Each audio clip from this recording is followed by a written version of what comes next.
أعوذ بالله من الشيطان الرجيم بسم الله الرحمن الرحیم۔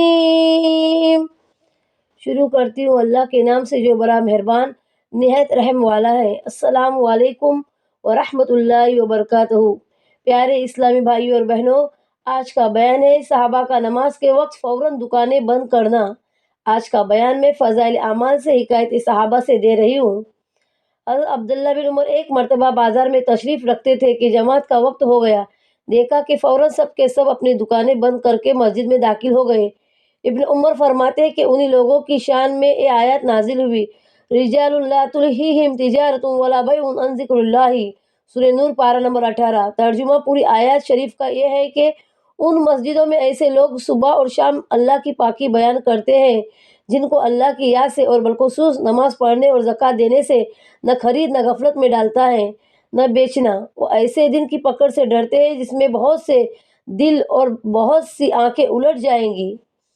حضرت ابن عباس فرماتے ہیں کہ وہ لوگ تجارت وغیرہ اپنے اپنے کاروبار میں مشغول ہوتے تھے، لیکن جب اذان کی آواز سنتے تو سب کچھ چھوڑ کر فوراً مسجد میں چلے جاتے۔ ایک جگہ کہتے ہیں کہ خدا کی قسم یہ لوگ تاجر تھے مگر ان کی تجارت ان کو اللہ کے ذکر سے نہیں روکتی تھی۔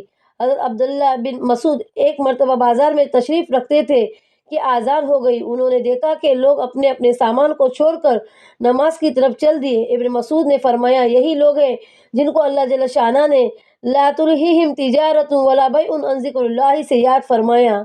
ایک حدیث میں حضور کا ارشاد ہے کہ قیامت کے دن جب حق تعالی شانہ تمام دنیا کو ایک جگہ جمع فرمائیں گے تو ارشاد ہوگا، کہاں ہیں وہ لوگ جو خوشی اور رنج دونوں حالتوں میں اللہ کی حمد کرنے والے تھے؟ تو ایک مختصر جماعت اٹھیں گی اور بغیر حساب کتاب کے جنت میں داخل ہو جائیں گی۔ پھر ارشاد ہوگا، کہاں ہیں وہ لوگ جو راتوں میں اپنی خوابگاہ سے دور رہتے اور اپنے رب کو خوف اور رغبت کے ساتھ یاد کرتے تھے؟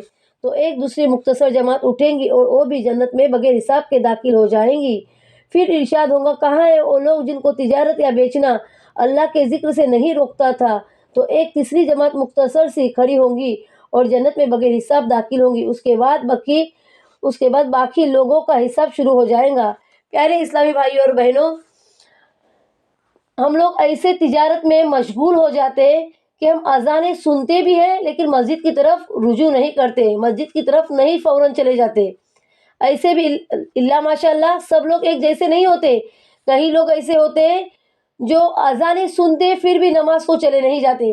وہ کام میں اس قدر مشغول رہتے جیسا کہ دنیا اور آخرت ان کا کام ہی ہے، انہیں آخرت کا دل میں ذرا بھی خوف نہیں ہوتا ہے۔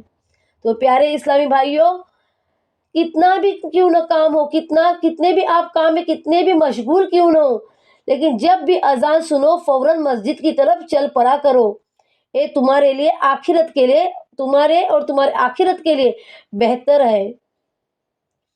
اگر تم جنت حاصل کرنا چاہتے ہو تو تمہارے لیے بہتر ہے کہ تجارت، فروخت، خرید سب کو اذان کے سنتے ہی فوراً چھوڑ کر مسجد کی طرف فوراً چل دیا کرو اور نماز ادا کرو، اللہ تبارک و تعالیٰ کی حمد و ثنا کرو۔ میرے اس بیان میں اگر کچھ بھی غلطی کوتا ہے تو برائے مہربانی مجھے معاف کرنا۔ اللہ تعالیٰ کہنے سننے سے زیادہ عمل کرنے کے اور تمام امت محمدیہ کو توفیق عطا فرمائے اور تمام امت محمدیہ کو دین علم حاصل کرنے کی سعادت نصیب فرمائے۔ اور میرے اس بیان سے عبرت حاصل کرنے کی کوشش کیجیے اور اس پر عمل کرنے کی کوشش کیجیے۔ السلام علیکم۔